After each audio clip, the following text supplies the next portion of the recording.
2023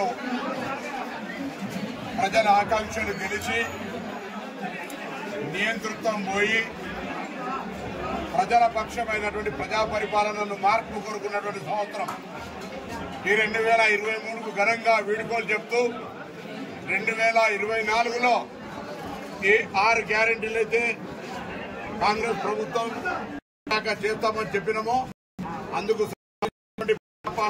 application జరుగుతూ ఉంది. 2023లో ప్రజల మార్పు కోరుకున్న ప్రభుత్వం వచ్చి 2024లో ప్రజలు కోరుకున్నటువంటి పరిపాలన వచ్చి అర్హులైన వాళ్ళందరికీ 6 గ్యారెంటీలు అందే విధంగా ప్రభుత్వం పనిచేసేటువంటి విధంగా ముందుకు పోతుందనే మాట సందర్భంగా తెలియజేస్తూ 2024కు స్వాగతం చెప్తూ అందరికీ నూతన సంవత్సర శుభాకాంక్షలు తెలియజేస్తా ఉన్నారు. తప్పకుండా మీరు కోరుకున్నటువంటి విధంగా అడుగులు పడతా ఉన్నాయి ప్రభుత్వమే.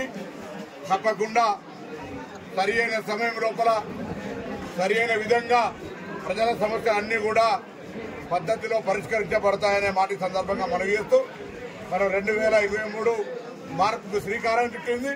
2024 ఆ మార్పుకు అమలు శ్రీకారం చుట్టే విధంగా ముందుకు పోవాలని ఆకాంక్షిస్తూ అందరికీ కూడా మరొక్కసారి నూతన సంవత్సర శుభాకాంక్షలు తెలియజేస్తూ హుస్నాబాద్ నియోజకవర్గ ప్రజలకు ప్రత్యేకించి నా హృదయపూర్వక శుభాకాంక్షలు తెలియజేస్తాను.